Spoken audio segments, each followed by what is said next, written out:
Hi, and welcome to my 20th weekly Sunday live stream. Really glad you could be here with me. Hope it's a nice day wherever you are.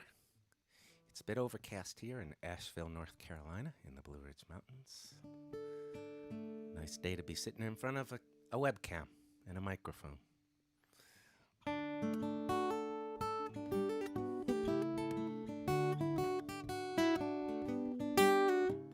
The things you think you know, they aren't really so, but you insist they're true. A lot of people do. It would shock you if you knew.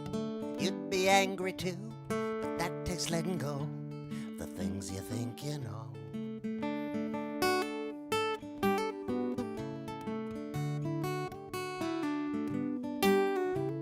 The things you think you know, you believe them even though they can be disproved, but you're not even moved.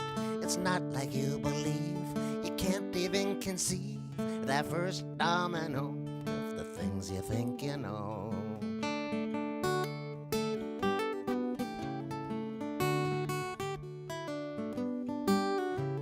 Well, that's what you don't know, the things you think you do. You go on and blow till you're good and blue.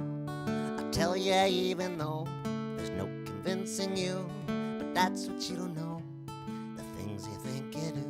Yeah, that's what you don't know, the things you think you do.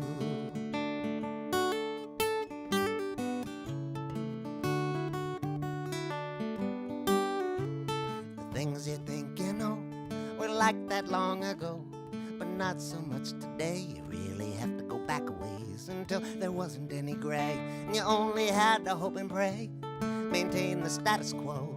The things you think you know.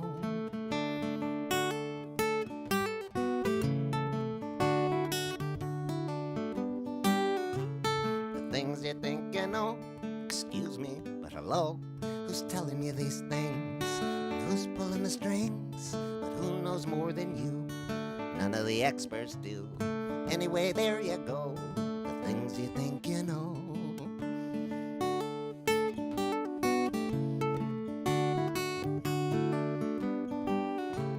Well, that's what you don't know, the things you think you do. You go on and blow till you're good and blue. I tell you, even though there's no convincing you, but that's what you don't know, the things you do. Yeah, that's what you don't know, the things you think you do.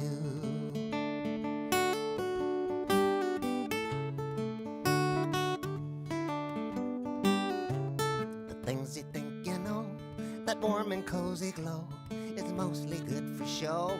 It gives you comfort though, you keep stoking the fire to get it going higher. You won't let it lie low, the things you think you know.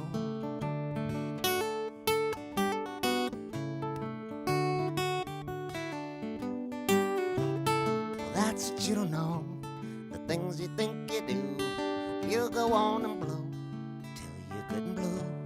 I tell you, even though there's no convincing you, but that's what you don't know, the things you think you do. Yeah, that's what you don't know, the things you think you do.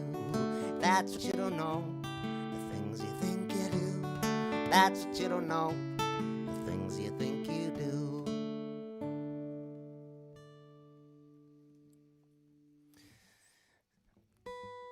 I just want to mention that your tips are very much appreciated.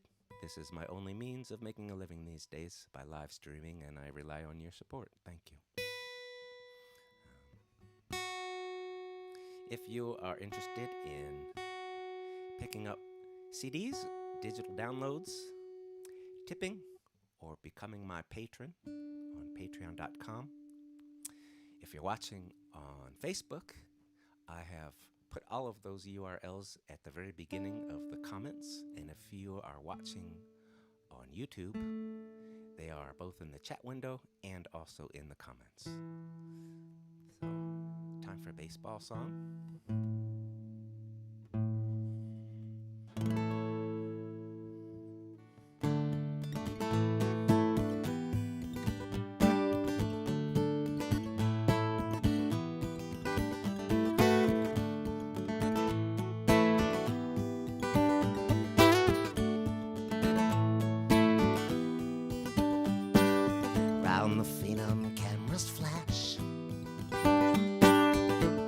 even when he just plays catch. Way off down the third base line, the fans have things for him to sign. Spotlight follows him around, same thing in every town. Journalists and TV crews, articles and interviews. Phenom in his senior year, not even old enough to drink a beer. Threw 100 on the radar gun, with a changeup that was 91. Even then he packed the stands with as many scouts as there were fans. Every pitch they charted and graphed, and it was the first pick of the draft. 30 million guaranteed, whether or not the kid ever succeeds. His teammates make $1,000 a month. Sometimes the Phenom picks up the tab for lunch. Oh, you can't blame him, it's not his fault. The team was willing to open the vault. No question that the kid can pitch. Someday he might make all of them rich. On this kid they bet the farm, him and his 24-carat arm. Now every hiccup is a cause for alarm. You better step on the foul pole, you better rub your lucky charms.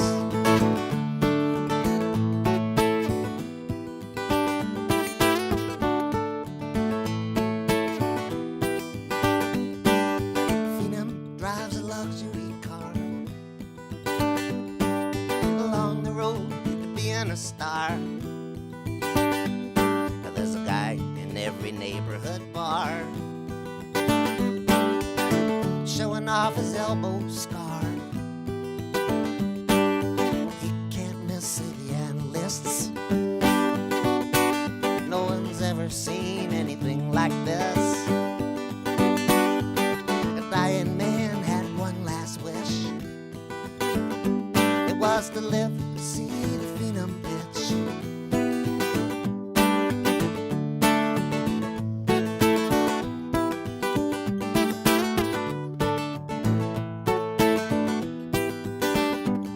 Sometime around the end of May, they moved him up to Double A, and it was the same night or day. Rain or shine, home or away, every game a sellout crowd. The kid keeps getting the batters out. The talk show callers all say so. Phenom's ready for the show. Yeah, the talk show callers all say so. Phenom's ready for the show.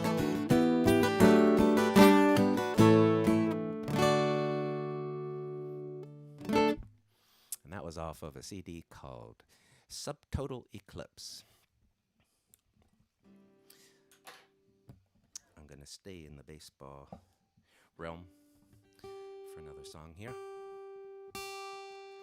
I have to say, I have always hated disco music. I hated it the moment I first heard it, and I hate it 40 years later, 40 plus years later. There was a time when singer-songwriters were like on the pop charts. When I was growing up, people like James Taylor and Jackson Browne and Bob Dylan and Neil Young, all that great music was actually top 40 stuff. Disco came along and pushed all that stuff to the far left side of the FM dial that we didn't even know existed unless you were into classical music. So I have secretly wished I could personally get even with disco all these years, but I was beaten to it by a fella who used to own the Chicago White Sox. His name was Bill Veeck. Bill Veeck held a special promotion at Comiskey Park, Old Comiskey Park in Chicago. They called it Disco Demolition Night. And if you brought an LP that was a disco LP, it would only cost you 98 cents admission to the ballpark. It was a doubleheader. That was because this was a special promotion done with a rock station whose numbers on the dial were 98 point something. Well, this was one of the most bizarre baseball games to ever take place. Disco Demolition Night.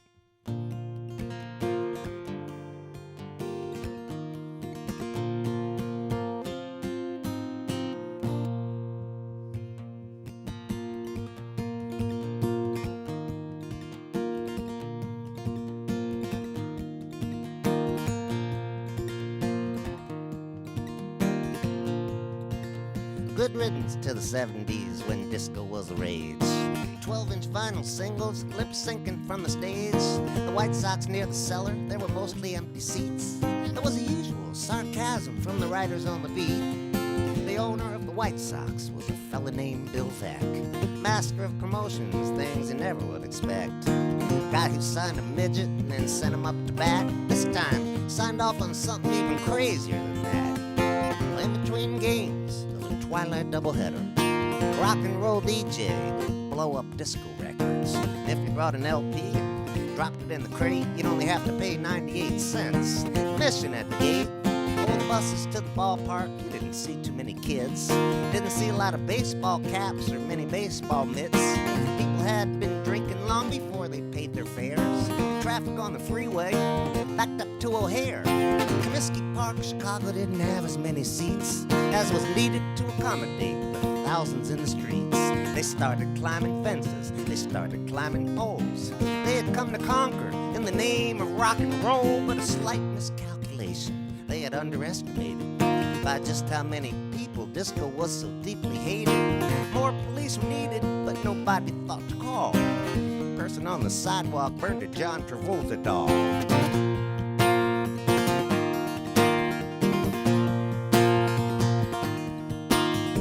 No less than a miracle that no one was killed or maimed by disco record frisbees throughout the opening game. Some shattered on the dugout, some knifed into the grass. Some numbskulls roamed around looking to kick somebody's ass. But the White Sox lost the first game, whether anyone noticed it or not. There was trouble brewing in the air, but all you could smell was pot. The crowd was growing restless for the real show to begin. Grounds crew came a-hauling all those disco records in. The Jeep DJ rode it on, stopped in center field. Driver left the motor running, left his hands upon the wheel. 1 foot on the gas pedal, 1 foot on the brake, while Lorelei, the supermodel, she just smiled and waved. The crowd was in a frenzy. They were yelling, "Disco sucks!" It was very nearly rapture when they blew the records up. Sky High went to pieces, some landed in St. Paul. Most people yelled, "Woohoo!" then drank more alcohol.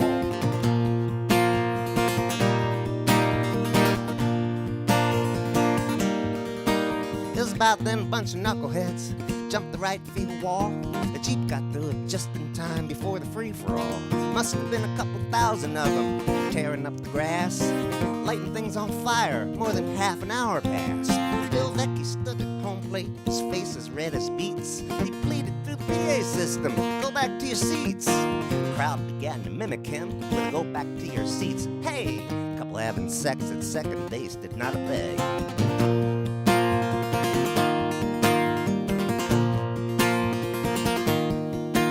Well, the cops showed up on horseback encircling the riot.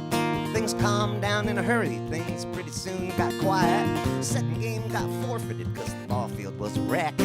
Disco was eradicated, partly thanks to Mr. Veeck. Good riddance to the 70s when disco was the rage.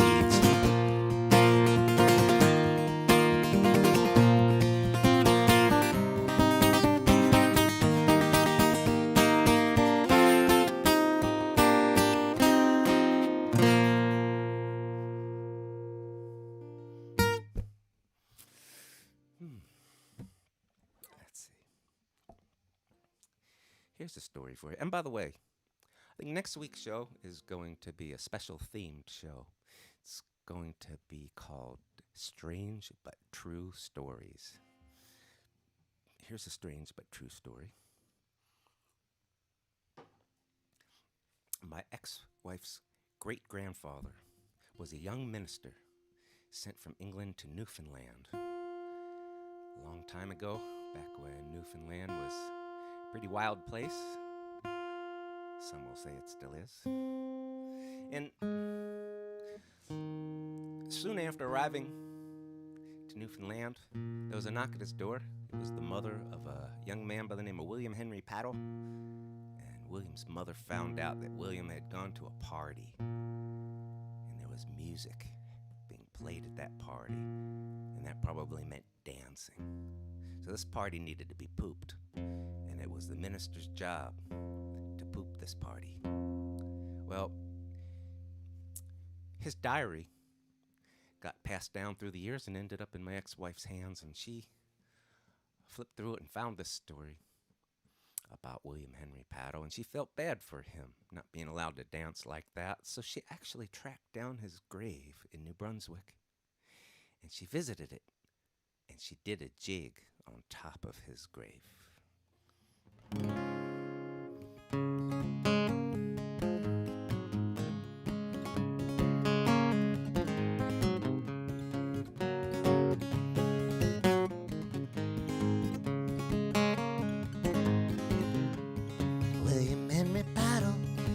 Care to dance?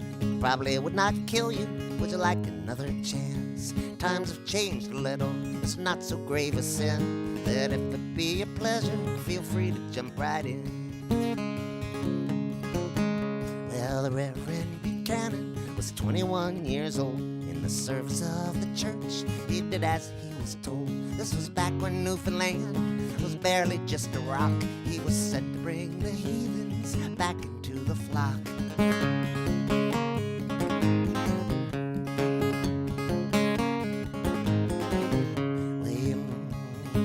Well, the Reverend Buchanan heard knocking at the door. William Henry Paddle's mother stood there lily-white and pure. She was visibly shaken, there was panic in her words. The devil down the road, come quick before someone gets hurt. William Henry Paddle's mother found out her son had gone to a very wicked party where there was music going on. There was laughter, there was singing, there was dancing there as well. William Henry Paddle's mother was afraid he'd go to hell. So the Reverend grabbed his Bible and his other tools of battle, put his collar and his hat on, and he hopped into the saddle. William Henry Paddle's mother left the Reverend eating dust. When she burst into the cabin, William Henry Paddle cussed.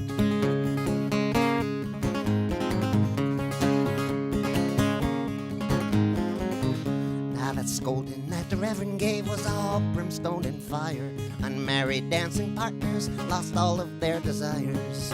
Fiddles all got packed away, girls put up their hair, and all the party goers joined the Reverend in prayer.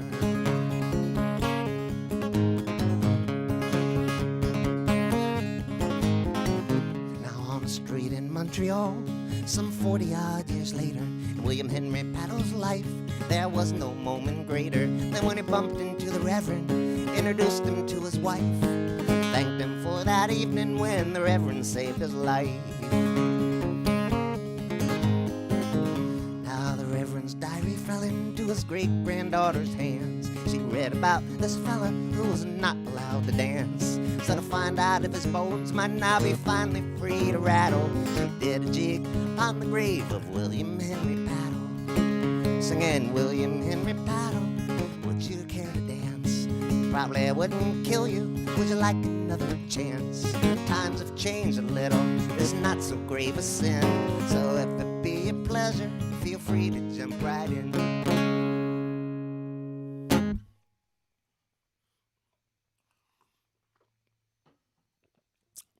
I would love to know where you might be watching from. Also, if you might have any requests for future shows, please drop them into the comments, or you can even message me privately if you'd rather do that. I'm available for hire for private Zoom concerts or lessons on guitar. I can show you everything I know in one lesson. Also available for songwriting critiques or helping you with your songs and your songwriting.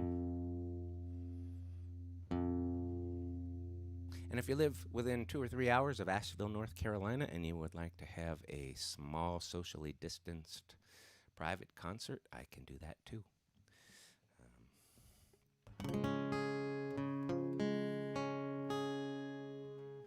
This song was banned from a radio station in Wimberley, Texas, because the person who listened to it first at the radio station was sure that it was autobiographical. When you hear it, I'm sure you will know that it was not.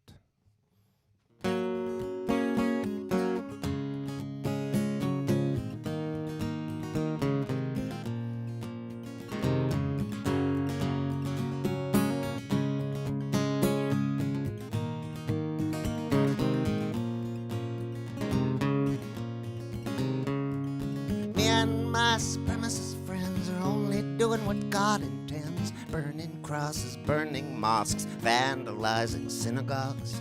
We're the patriotic sons with our semi-automatic guns, prepping for a civil war to make things like they was before. Me and my supremacist clan, this is how we take our stand. Underneath a Nazi flag, marching right up the main drag. Past the church, past the school, where they teach the golden rule, where the children play outside. When we go by, they run and hide. The secret handshake makes you kin. At the door, it gets you in. It's how we tell a friend from foe. It's something only you would know.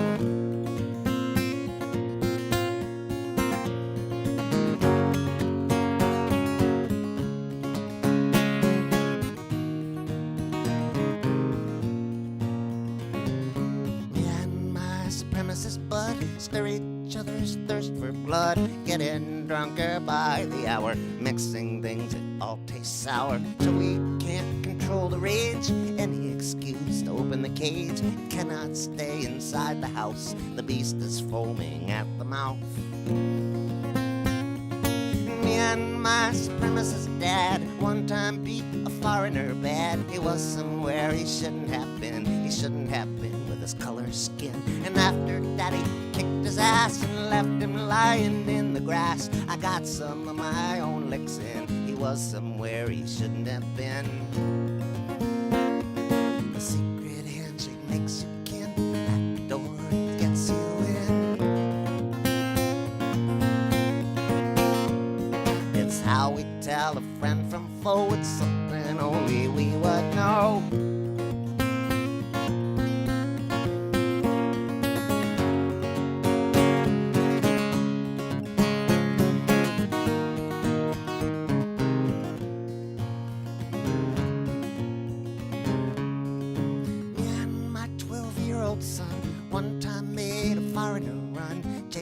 Down a dead-end street until the circle was complete. There was nowhere that he could run,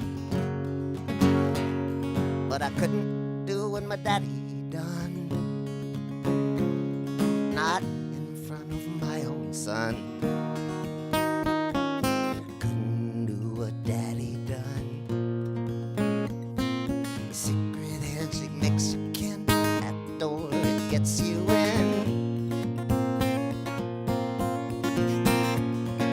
How we tell a friend from foe. It's something only we would know. The secret handshake makes you kin. At the door it gets you in. It's how we tell a friend from foe. It's something only we would know.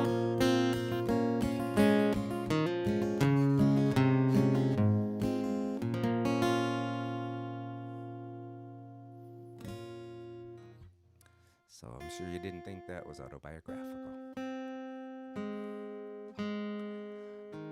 I want to sing this next song for my two-time best man, Chip.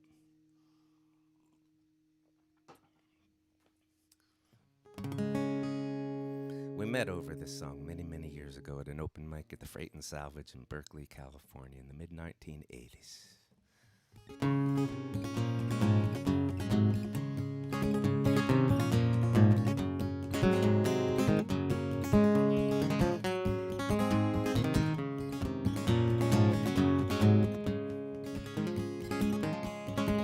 Well, the old house needs painting after all the winter floods. Can see it on the window ledge, and there's still a trace of mud. Everybody's pushing shovels, digging in the dirt. Didn't come to cause them trouble. I know the truth would hurt. Well, no one's heard from Abraham in over 30 days. There's talk in Mama's restaurant, he got swept away. Well, I cannot believe them. I refuse to mourn. He's been looking to get out of here since the day when he was born. Now the windows of the steeple, they've been covered up with wood, 'cause there is not too much faith no more in this old neighborhood. I've got to keep explaining it to all the folks I knew, that I'm only here to see my pa, I'm only passing through. There's a lot more of those tombstones than there ever were before. People dying so much younger now, there's not much hope no more. I can't tell anybody I've seen a glimpse of death. Nobody wants to hear it, and I shouldn't waste my breath. Now everybody asks me how I manage where I've been. All the friends are second cousins, all the next of kin. Get lots of good to see yous, and won't you please come in? I can tell from every handshake who's lying through their skin.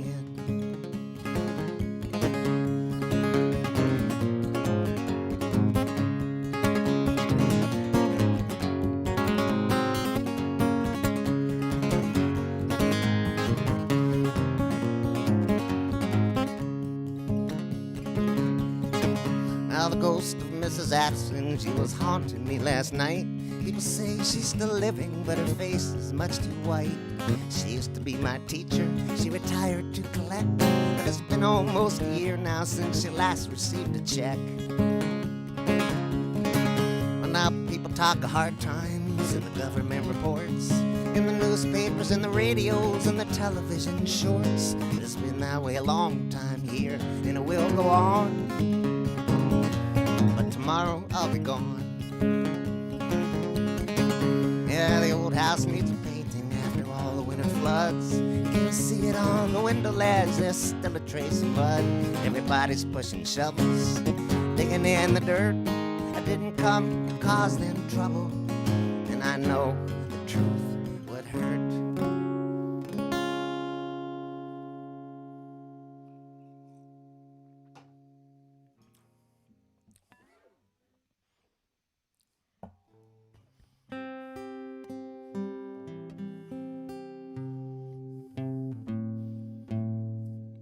Here's a song for whoever might need it.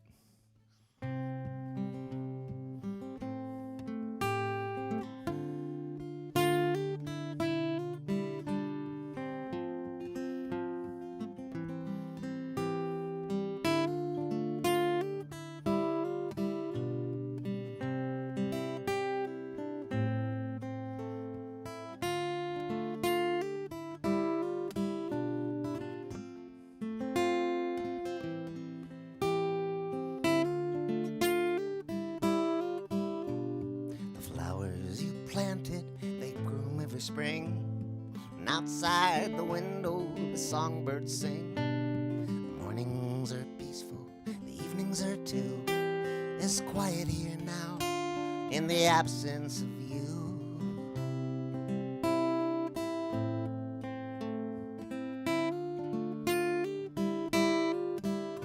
I never once saw it when you take a drink.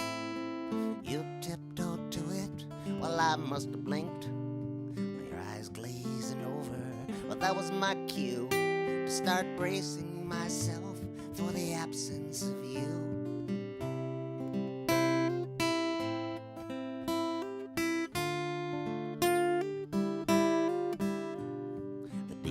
friends would frequent, and they'd trash the place and put you back later, your memory erased. You'd wake up the next day and your sky would be blue. I'd be still seeing stars from the absence of you.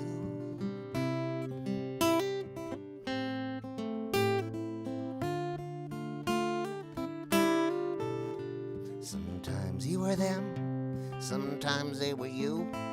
You could never be certain of just who was who. I'd beg God to take me, but he never would do. Night after night, in the absence of you, day after day, my vow I'd renew. For better or worse, just what I had to do. And every so often, a ghost will yell boo. Remind me again of the absence of you.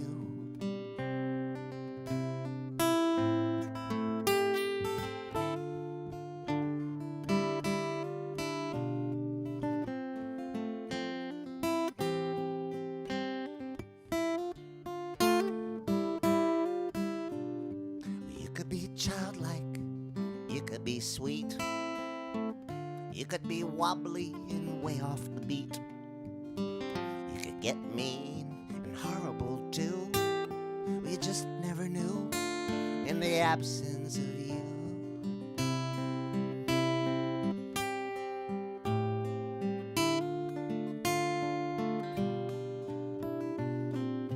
It was a whiskey that broke your heart, even if I might have played a part. But what you wouldn't tell me, I never knew. And it was just my best guess in the absence of you. Day after day, my vow I'd renew. For better or worse, just what I had to do. And every so often, a ghost will yell boo. Remind me again of the absence of you.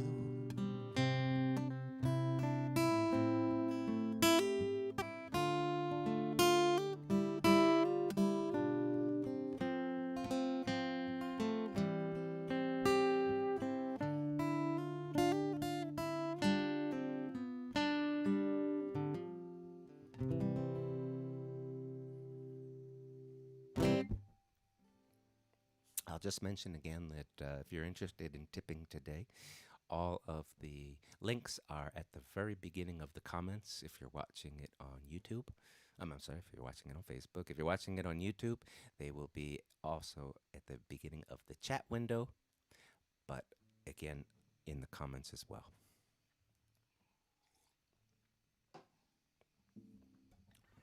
I'll move back to baseball again.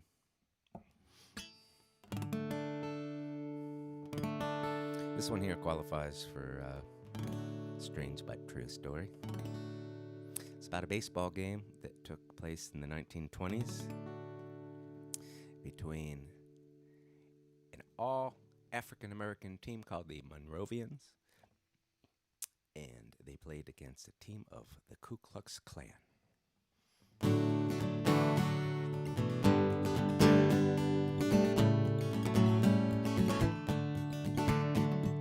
No place for a lady on a Sunday afternoon. 1925 on the 21st of June. It was 102 degrees, even hotter in the stands. The day the all-black Monrovians beat the Ku Klux Klan.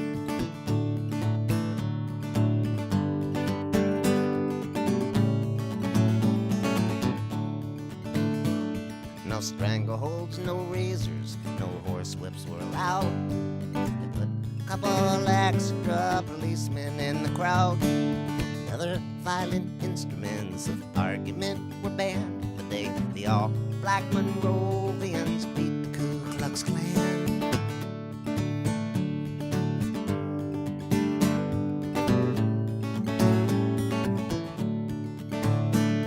Now the Klan was not too popular in Kansas at the time. They'd already been exposed for the racketeering crimes. And in Wichita, it didn't seem to have a lot of fans. But the all-black Monrovians beat the Ku Klux Klan.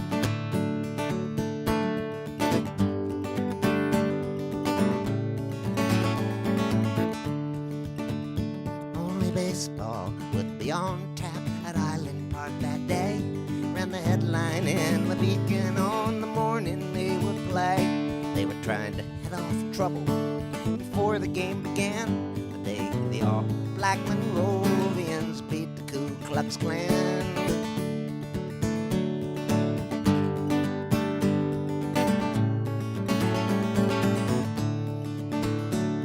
Well, the umps were Irish Catholic. They favored neither side. Out there on the field, the rules were evenly applied. It was a very good game of baseball, said the newspaper man. The day the all-black Monrovians beat the Ku Klux Klan.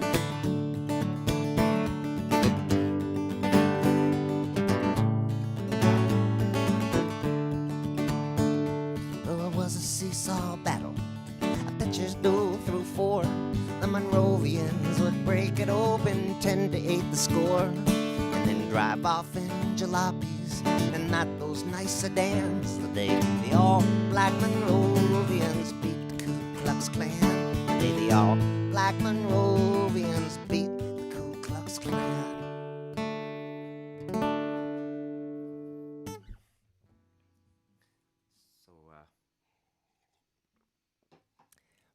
It's a little bit ironic to sing this next song here, given that I'm live streaming, making use of all the modern technology. But here's a song about a Luddite friend of mine.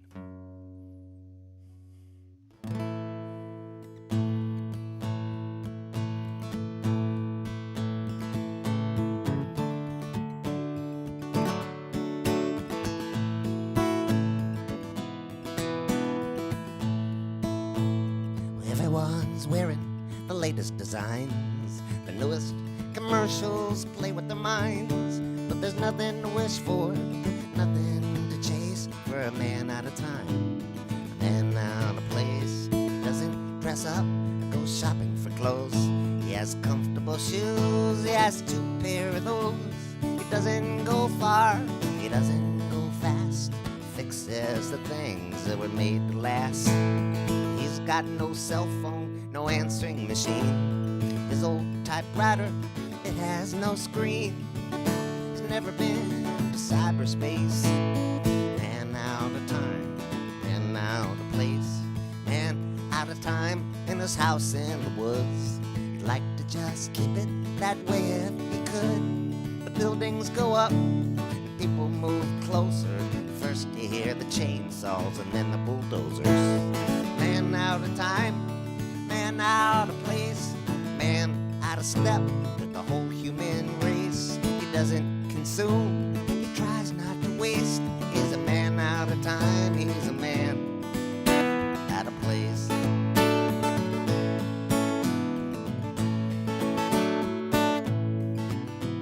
Any books that he owns are long out of print. He doesn't like Bill or Hillary Clinton. He's a stubborn man, and he's stuck in his ways. Man out of time, man out of place. You've got gadgets to cook, you've got gadgets to clean, you've got gadgets to do everything in between. He still does things the old-fashioned ways. Man out of time, man out of place. He's got no checkbook and no credit cards, just some old keepsakes and replacement parts. He's off the grid, he leaves no trace.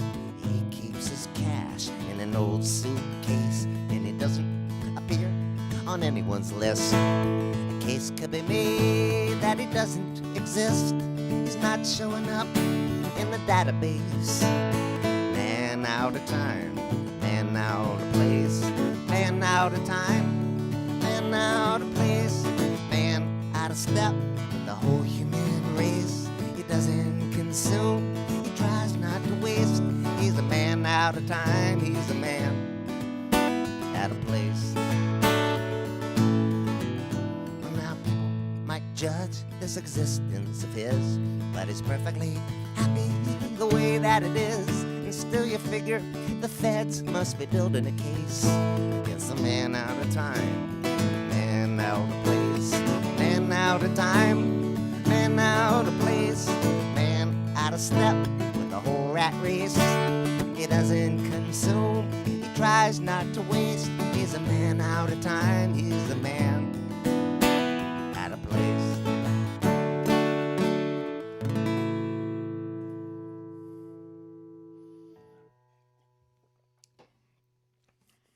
Once again, I'd love to know where you're watching from.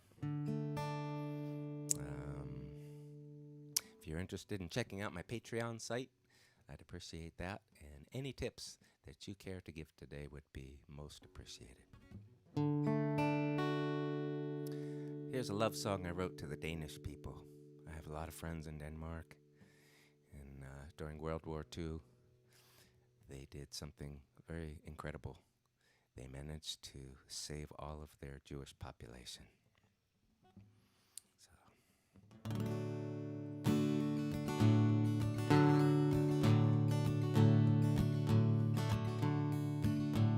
The gardens were tended, the animals fed, even their blankets were tucked in the beds. Nothing was broken, the walkways were swept, everything looked like it did when they left. The government stepped down, they firmly refused to carry out the order to round up the Jews. A date was a date, the law was a law, there'd be no Jewish question in Denmark at all.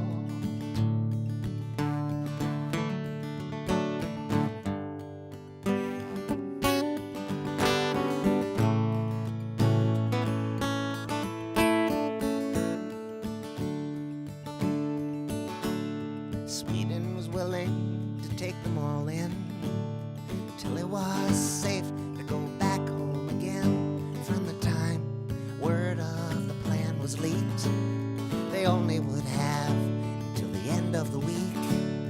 No organization or chain of command, it was just everybody lending a hand. Schools were closed and work shut down, while the people were moved to little harbor towns. They came for the ones who had already gone, 2 passenger ships that they didn't get on. After spending a week in the harbor waiting, they steamed away from Copenhagen.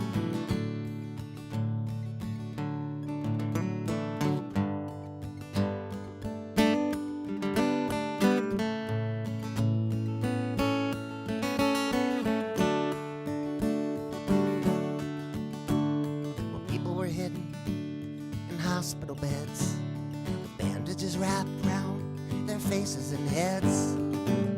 Some were hidden in homes or in schools or in backyard sheds with the garden tools, rowboats, fishing boats, dinghies, and yachts. Took them the 9 or 10 miles across the German patrols. They hadn't a clue, right under their noses and back again too. They came for the ones who had already gone, 2 passenger ships that they didn't get on. After spending a week in the harbor waiting, they steamed away from Copenhagen.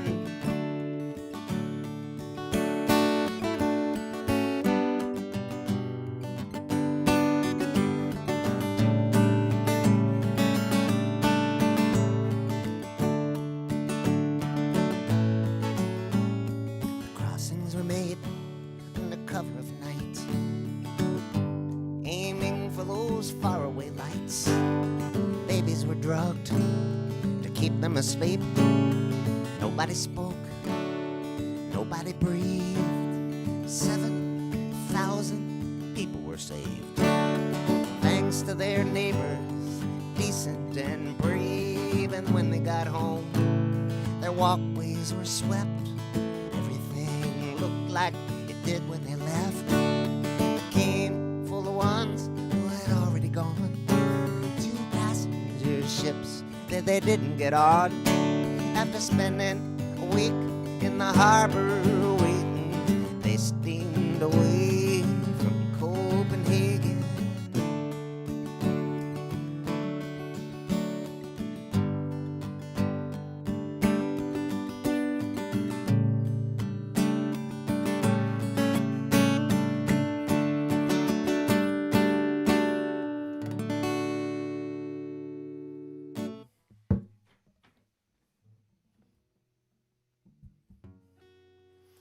It's time for my weekly magic strip.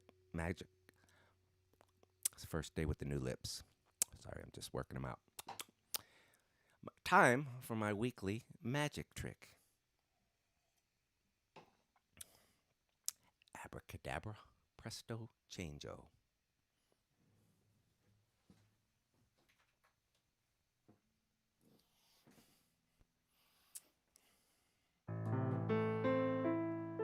Here's a song about a man that has been repairing violins that used to belong to Holocaust victims, people who either disappeared or were taken to the camps and perished there. He has restored many, many of these. They've gone on tour. You may see them sometime in a city near you. The exhibit is called The Violins of Hope, and a concert was held at the Western Wall in Jerusalem when 40 of these violins had been repaired, and they were all played in this concert, and the music that was played was music by the composers that had been banned by the Nazis. So at this point, Amnon Weinstein, who lives in Tel Aviv, Israel, has restored over 100 of these violins, and I own one, although it was not restored by Amnon.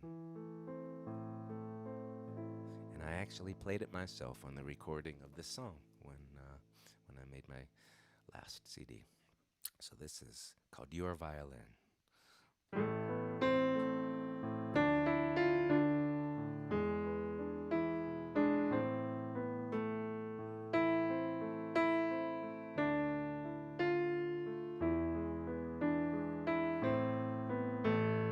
Violin's ready, it's here in the shop.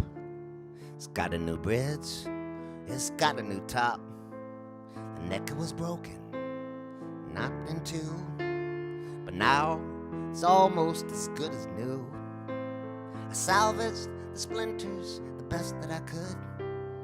Wherever I couldn't, I patched up the wood. Sounds pretty good, looks okay. It's ready to pick up, it's ready to play.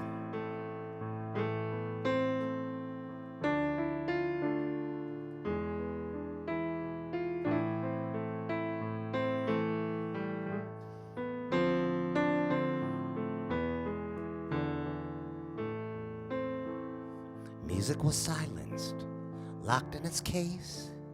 It had to be hidden and not show its face. Stormtroopers came, they kicked down the door. They found it after they tore up the floor. Just for amusement, they forced you to play. And after you'd finished, they took you away. They stomped it to bits, just left it there. Your violin's ready, I made the repairs.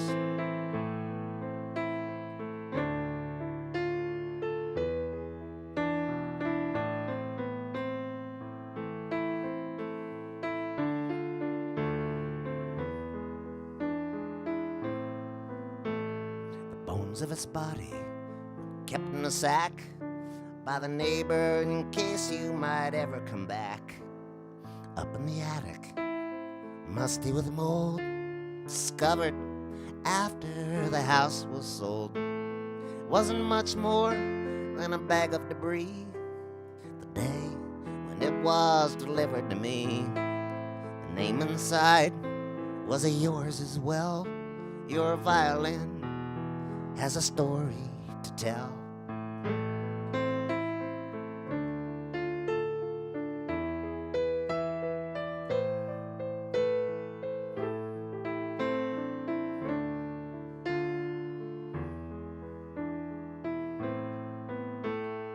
Every so often, another appears, like the rest that have found me over the years. Who'd it belong to? Where was it from? Who wore down the back of the neck with their thumb? I take the pieces and I make them whole, healing the body and waking the soul. I cut and I sand, I bend and I glue, in honor of him and remembrance of you.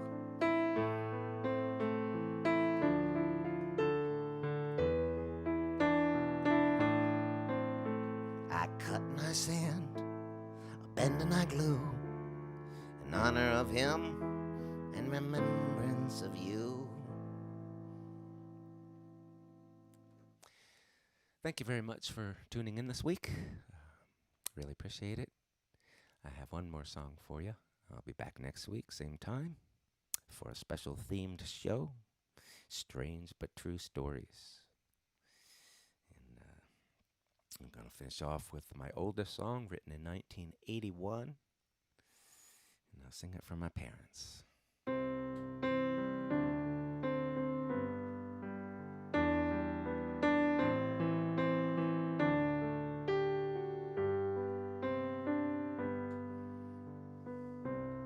Well, I hope I see you later,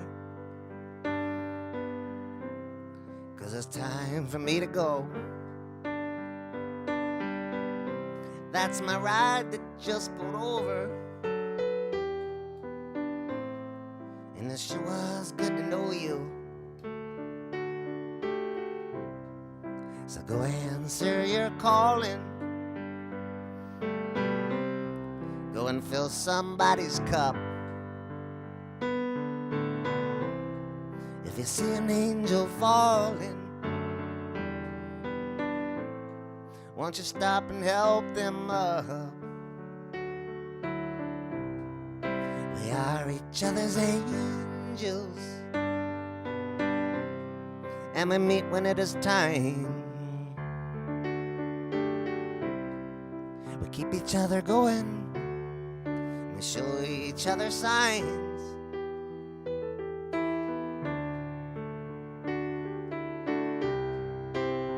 Sometimes you'll stumble, sometimes you'll just lie down, sometimes you'll get lonely with all these people around. You might shiver when the wind blows, and you might get blown away. You might lose a little color, you might lose a little faith.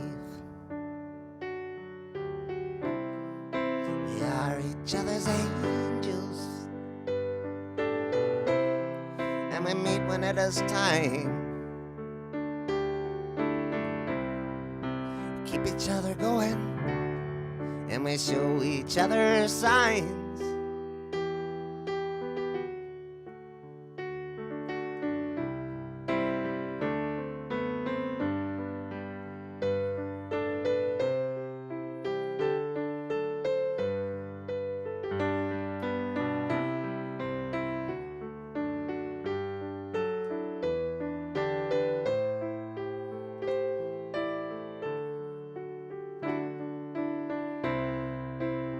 So thank you for the water. Thought I was gonna die out here in the desert, but you quenched my thirst. Sprinkle a little bread together, got a little manna. It was a gift from someone who was passing by and offered me a lift. We are each other's angels, and we meet when it is time. Keep each other going, and we show each other signs.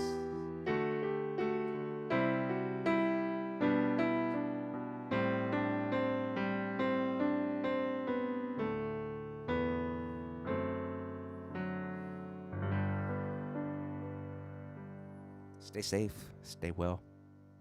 Thank you again for watching, and hope to see you next time. Bye-bye.